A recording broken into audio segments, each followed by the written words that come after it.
July 27, 2024 Sundarayya విజ్ఞాన కేంద్రం దొడ్డి కొమరయ్య హాలులో సామాజిక చలనం ప్రజాస్వామిక ప్రతిస్పందన, సామాజిక చలనంలో హరగోపాల్ ఆలోచనలు ప్రసంగాలు అనే పుస్తకావిష్కరణ జరిగినది. ఈ పుస్తకాన్ని పాలమూరు ప్రచురణలు ప్రచురించగా పాలమూరు అధ్యయన వేదిక ఆధ్వర్యంలో ఆవిష్కరణ సభ జరిగినది. రిటైర్డ్ జడ్జి రెడ్డి గారు, వీక్షణం ఎన్ వేణుగోపాల్, ఆంధ్రజ్యోతి ఎడిటర్ కె శ్రీనివాస్, పాలమూరు అధ్యయన వేదిక రాఘవాచారి గారు, లక్ష్మణ్ సార్ లాంటి వాళ్ళు మాట్లాడగా కవులు, కళాకారులు, విద్యార్థులు, మేధావులు, అధిక సంఖ్యలో ఉపాధ్యాయులు పాల్గొని ఈ ప్రసంగాలను చర్చిస్తూ ప్రజాస్వామ్యం కోసం హరగోపాల్ సారు కార్యాచరణను కొనియాడారు. మేధావులకు కులం మతం ఉండదు, సమస్య సాధన కోసం కార్యోముఖులు అవుతారు అనటానికి కొన్ని ఉదాహరణలు చూడవచ్చు. ఆదివాసీ దళితులపై దాడులను వ్యతిరేకించటానికి తెల్లవార్లు బస్టాండు బండా పరుపులే పాన్పులైన బాలగోపాలకు, బడిపిల్లల బెంచీలే పట్టెమంచాలైన వివిస, ఢిల్లీ జర్నలిస్టులపై ఎన్ఐఏ దాడు చేస్తే 3 ఏళ్ల బుల్లోడై ముందు నడుస్తుంటే బోర్ల పడితే జర్నలిస్టులు చేయితనిచ్చారు హరగోపాల్ సారు గారికి. వాళ్ళ కాళ్ళు మోపడం, మనకన్నా చిన్నోళ్ళు ఎవరన్నా పాప అయిపోతుంటే వాళ్ళతోటి కాడు రెండు ఒకటే. It is 2 sides of the same coin. ఒక చిన్న ఉదాహరణ చెప్తా. కాన్స్టిట్యూషన్ కన్వెన్షన్ అంటే ఏమిటి?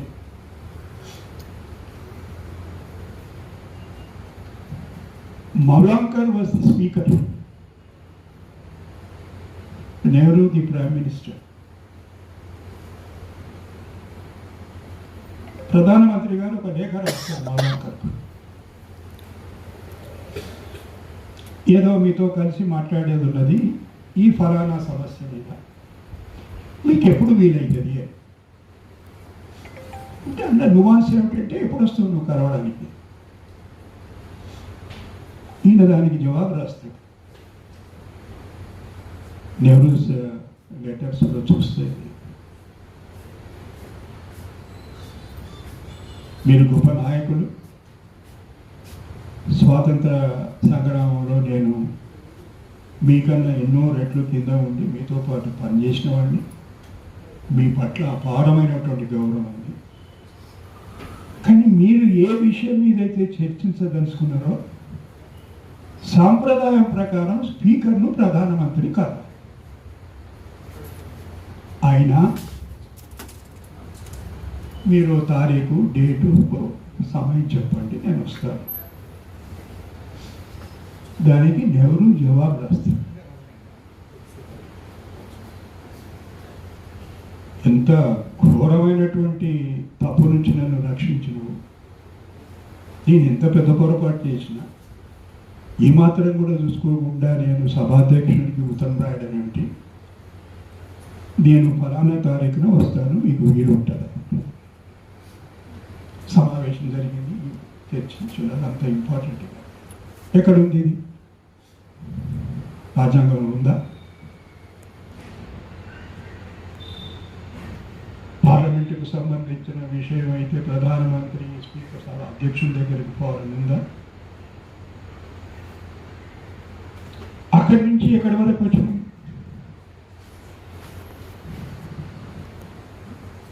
వేణుగోపాల్ కలవటందుకు పోతే స్పీకర్ను ఆయన ఇట్లా నిలబడతాడు, అంటే ఉన్నదానికన్నా ఎక్కువ ఇంకెంత. ప్రధానమంత్రి గారు సభలోని, ఈ తతంగం అంతా సభలోని దేశమంతా చూస్తుంది, ప్రపంచం అంతా చూస్తుంది.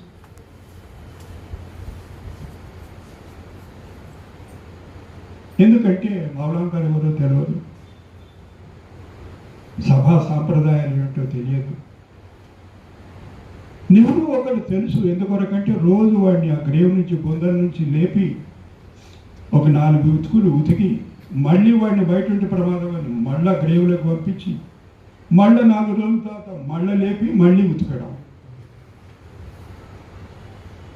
కానీ ఈ నువాన్సెస్ గురించి, రాజ్యాంగపరమైనటువంటి ఆనవాయితీలు ఏమిటి, సాంప్రదాయాలు ఏమిటి అని లేదు.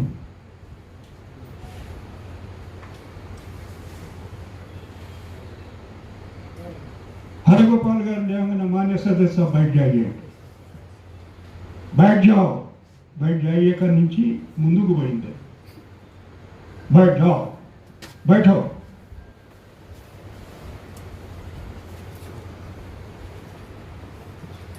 అది దాని పరిణామం ఏమైంది?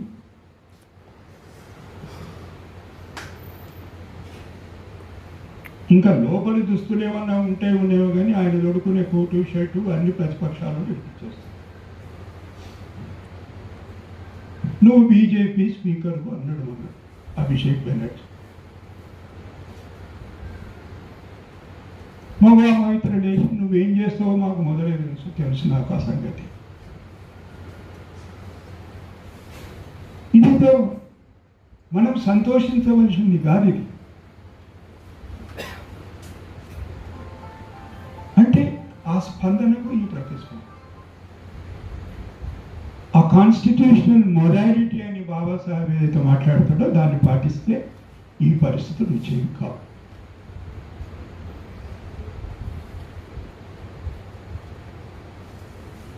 బలమైన ప్రతిపక్షం లేకపోతే ప్రజాస్వామ్యమే లేదంటాడు బాబాసాహెబ్.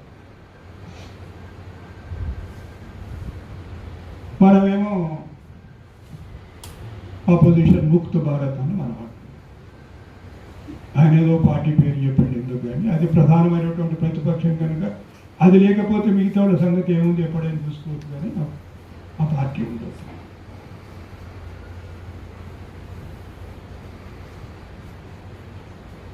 ఇది చాలా క్లిష్టమైన పరిస్థితుల్లో ఉన్నాం మనం.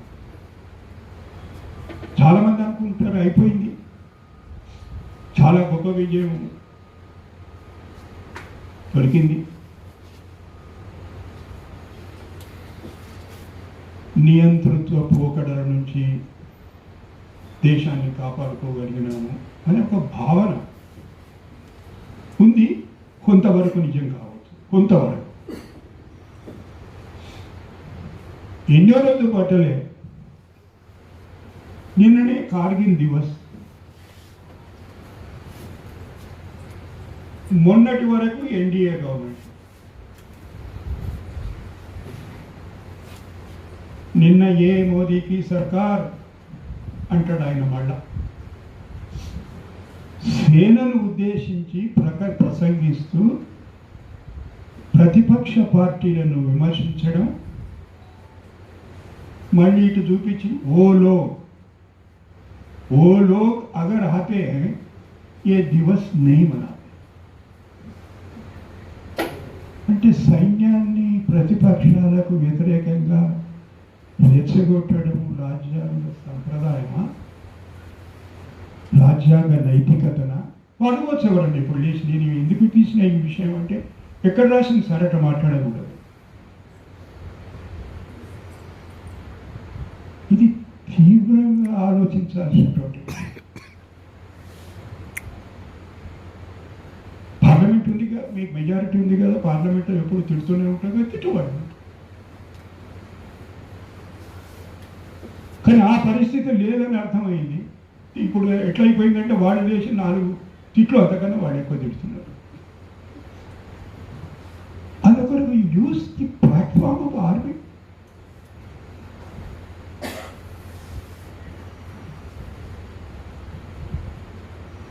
అందుకొరకు ఏదో జరిగిపోయింది అంటే మళ్ళీ అదే సమస్య. మరి హరగోపాల్ గారు 60 సంవత్సరాల నుంచి మాట్లాడుతూ ఉన్నారు. 60 సంవత్సరాల నుంచి మాట్లాడితే రాజ్యాంగాన్ని ముట్టుకోవడానికి కూడా ఇష్టం లేని వాళ్ళు దాన్ని నెత్తిలో పెట్టుకుంటున్నారు. అది దొంగ నమస్కారమైన నమస్కారం మాత్రం చేస్తుంది.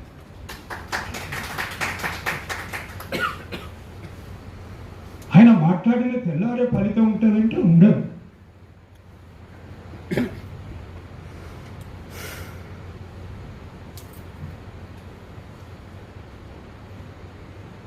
Sharpest weapon in the hands of the weakest man is the Constitution.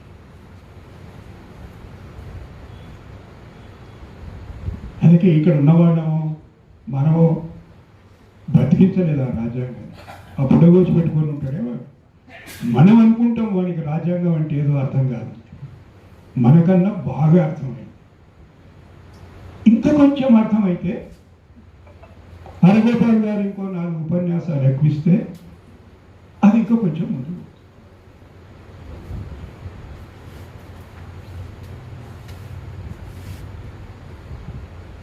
ఇది నాకు అర్థమైంది ఈ ఉపన్యాసాలలో, ఆ పుస్తకాల్లో, ముందు మాటలలో.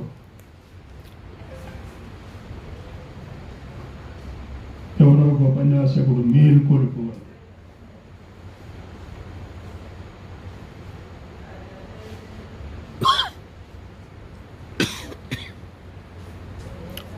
నన్ను ఒక ఆయన అడిగాడు, ఆ విషయం మీకు చెప్పాలి. హరగోపాల్ గారు ఉపన్యాసం ఇస్తారు, మాట్లాడతారు, మంచిదే సార్. మళ్ళీ పోయి ఏదో 10 మంది ప్రొసెషన్ తీస్తుంటే దాని ముందర ఒక ప్లే కార్డు పట్టుకొని నిలబడి ముందు నడుస్తాడు ఎందుకు సార్?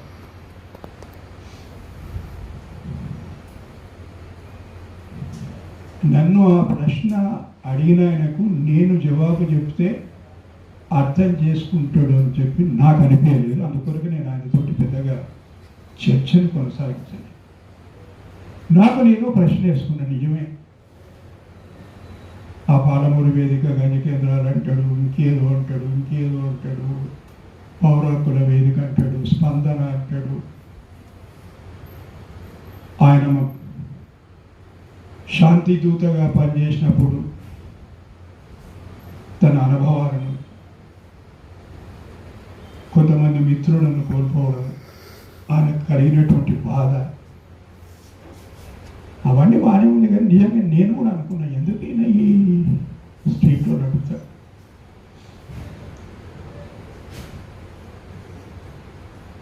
లోయ అంటాడు ఒక చోట, सड़क अगर खामोश है साधन आवारा बन जाएगा.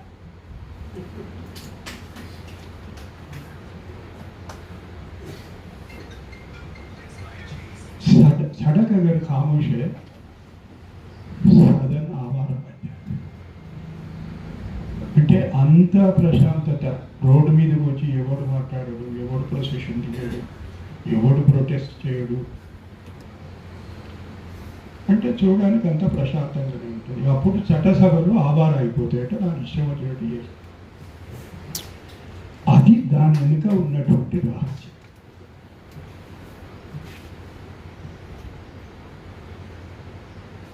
ఆయన ఒక సుప్రసిద్ధ సామాజిక శాస్త్రవేత్త.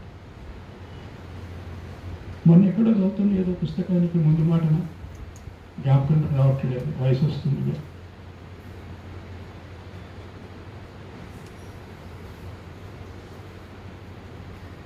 Every social scientist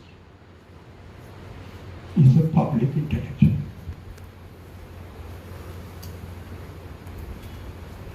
అది డిఎన్ కూడా అప్లై అవుతుంది. And what are the duties of intellectual? మేధావి అంటే వాడు పుస్తకం చదువుకొని వాళ్ళ ఇంట్లో కూర్చొని వాడు నోట్స్ రాసుకొని కూర్చోవడం మేధావి. తన అనుభవాలను, తను నేర్చుకున్న దాన్ని ఇతరులతో పంచుకోవటమే కదా. హరగోపాల్ గారు చేస్తున్న పని, నేను ఉపన్యాసకుడు అనే దానికన్నా ఆయన పౌర సమాజంతో ఒక నిరంతరమైనటువంటి సంభాషణ కొనసాగిస్తారు. It's a dialogue with the society. ఏదో చెప్పిపోయి నేను చెప్పినా బాగా మాట్లాడినా అనుకొని పోయేవాళ్ళు చాలామంది ఉంటారు. అది వేరే సంగతి, అది వేరే కేటగిరీ. సంభాషణ. లేకపోతే బెంగళూరు యూనివర్సిటీకి పోయినప్పుడు మీరు సెక్యులరిజం మీద ఉపన్యాసం ఇవ్వండి అని అడిగితే ఆయనకు మొదలే తెలుసు అక్కడ ఏం జరగబోతున్నది.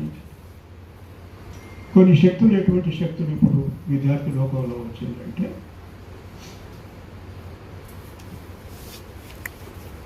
సెక్యులరిజం మీద మాట్లాడి కానీ మార్క్సిస్ట్ దృక్పథంతో మాట్లాడద్దు. అప్పుడు చెప్తాడు మార్క్సిస్ట్ అయితే కదా ఎవడు జీవితం అంతా తపస్సు చేసుకున్నాడు, నాకు దోసింది ఏదో చెప్తాడు అక్కడ చెప్తే that is the dialogue. Unexamined life is not worth living అంటాడు సొసైటీ. ఏం కోరుకున్నది చెప్పండి సమాజం ఆయన నుంచి ఏం త్యాగం కోరుకోలేదు.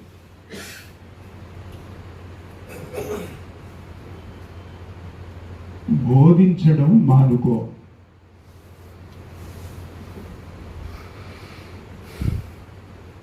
మేము నమ్ముతున్నటువంటి గ్రామ దేవతలను నిలువుగా నమ్ము. అయితే ఈ రెండింటికి నువ్వు ఒప్పుకుంటే నీకు క్షమాభిక్ష పెట్టి నువ్వు ఇక్కడి నుంచి వెళ్ళిపోవడానికి అవకాశం. ఆయన ఏం చేసిండు?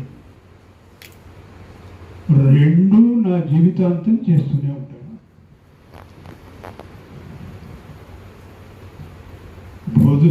బోధిస్తూనే ఉంటా. మీరు నమ్మమని చెప్తే నేను నమ్మను. నాకు నమ్మకం కలిగితే నేను నమ్ముతున్నది వేరే సంగతి. నువ్వు చెప్తున్నావు కనుక నమ్ము అంటే నేను నమ్మను. సరే ఫార్వర్డ్ బై విషపాత్ర అంత వేరే.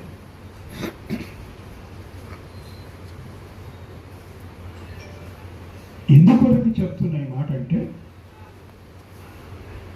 ఆయనది కూడా మోస్ట్లీ డైలాగే కదా సోక్రటీస్. ఆ పరంపర డైలాగ్ అనే పరంపర అక్కడి నుంచే ప్రారంభమైంది. సరే మన వాళ్ళు ఉపనిషత్తులలో ఉంది, వేదాల్లో ఉంది అంట. దాని గురించి పెద్దగా ఇప్పుడు చర్చించాల్సిన సందర్భం కాదు.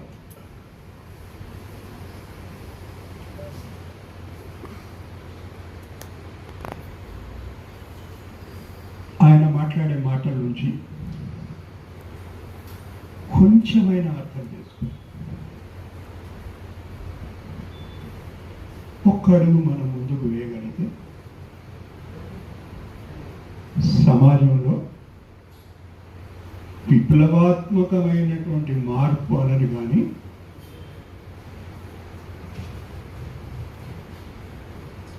కొంత మార్పు వచ్చేటువంటి అవకాశం ఉంటుంది. ఆయన మాట్లాడేది జాగ్రత్తగా విందాం. కొంతమన్నా ఆచరించేటువంటి ప్రయత్నం చేద్దాం.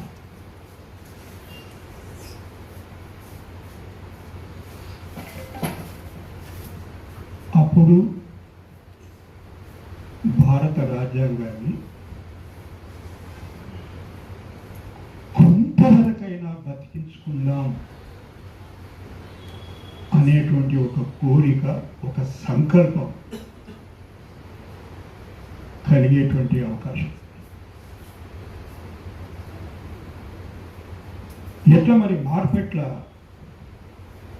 75 ఏళ్ళ స్వాతంత్రం,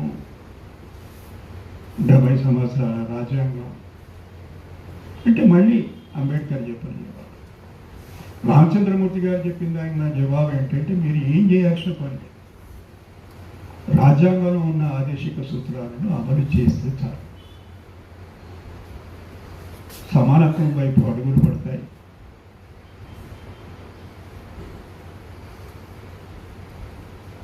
కొంతవరకు ఉన్నటువంటి అంతరాలు తగ్గిపోతాయి. సమాజం పురోగమించేటువంటి అవకాశం ఉంటుంది. కొత్తగా ఇప్పుడు మనం ఏదో చేయాల్సి ఏదో విప్లవం చేస్తాము అంటారు. ఆ విషయంలో కొంచెం మళ్ళీ మనం అందరం కలిసి పునరాలోచించుకోవాల్సి ఉంటుంది. ఏ దిశగా సాగాలి అని. మానవ హక్కులను గౌరవించాల్సిందే, పౌర హక్కులను గౌరవించాల్సిందే. వాటికి భంగం జరిగినప్పుడు మనం గొంతెత్తాల్సిందే. దాని అవతల ఉండేటువంటి ఫ్రేమ్వర్క్ గురించి కొంచెం మళ్ళీ మనం పునర్విచారణ చేసుకోవాల్సినటువంటి అవసరం.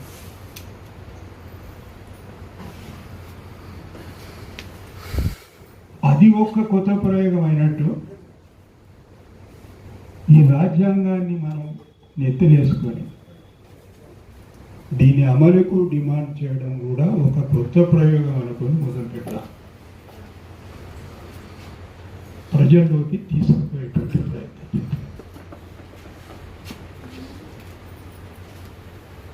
ఉంటాయి ఇవన్నీ ఛాలెంజెస్. ఇంతకుముందు నేను హరగోపాల్ గారితో మాట్లాడుతుంటూ అన్నాను, అప్పుడు శ్రీనివాస్ గారు లేరు. ట్రంప్ కమలా హ్యారిస్ ఫస్ట్ ఆయన రియాక్షన్ అడ్రస్ చేసుకుంటా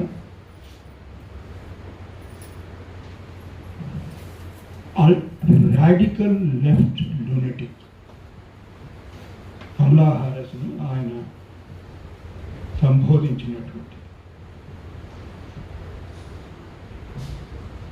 సమానత్వం గురించి మాట్లాడితే, స్వేచ్ఛ గురించి మాట్లాడితే, సౌభాతృత్వం గురించి మాట్లాడితే వాడు అర్బన్ నక్సల్.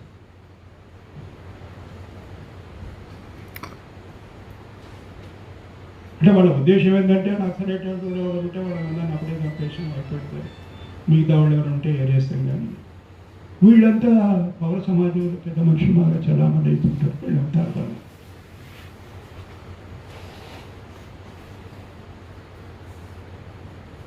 సరే, ఏ పేరు పెట్టినా చేస్తున్న పని మాత్రం కొనసాగు. మానవ హక్కుల గురించి మాట్లాడుతూనే ఉందా, స్వేచ్ఛ గురించి మాట్లాడుతూనే ఉందా, సౌభాతృత్వం గురించి మాట్లాడుతూనే ఉందా, ప్రజాస్వామ్యం గురించి మాట్లాడుతూనే ఉందా. ఒక చిన్న అంటే సూచన, we will do it within the framework of the Constitution. ఎందుకంటే ఆ వెసులుబాటు ఉంది రాజ్యాంగం.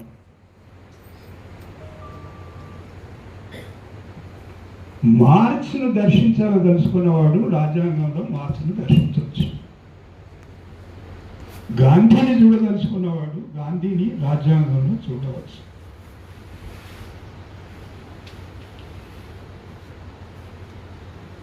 అబ్రహాం లింకన్స్ లీషియల్ స్పీచ్, యాంటీ స్లేవరీ స్ట్రగుల్ చూడదలుచుకున్నాడు చూడవచ్చు. సివిల్ రైట్స్ మూవ్మెంట్ నడిపేవాడు మార్టిన్ లూథర్ కింగ్ జూనియర్ను చూడదలుచుకుంటే చూడవచ్చు. వెల్ఫేర్ మెజర్స్ ఫ్రాంక్లిన్ డి రూజ్వెల్ట్ను చూడదలుచుకున్న వాళ్ళు రాజ్యాంగంలో దర్శించవచ్చు. వీటన్నిటికీ చోటుంది ఆ రాజ్యాంగం. మనం చూడదలుచుకో.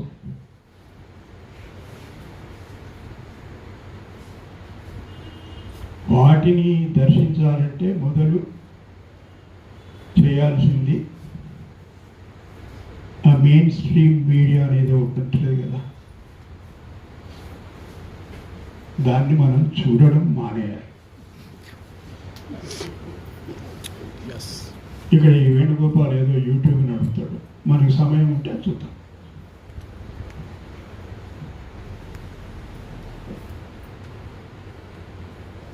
ఈ మాట అంబేద్కర్ కూడా అంటాడు. అవును,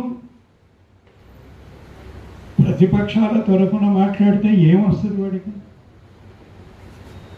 ఎవడి వాడికి అడ్వర్టైజ్మెంట్స్ ఎప్పుడు 50లో ఉంటాడు. One of his last speeches November 48 speeches. ఈ ప్రమాదాలు అన్నీ ఉన్నాయి అని చెప్తాడు. మొన్ననే ఎక్కడో స్టడీ చూస్తుంటే 24 ఎలక్షన్ మొదలైన తర్వాత మొన్నటి వరకు more than 10 million or 12 million people have stopped watching the mainstream. ఎందుకంటే వాళ్ళు రోజు లెక్క పెట్టుకుంటారు కదా, ఎంతమంది చూస్తున్నారని లెక్క మీటర్ తిరుగుతుంటుంది కదా. వాళ్ళ స్టడీలో బయటపడ్డది ఏంటంటే ఇన్ని మిలియన్స్ అది చూడడం మానేసి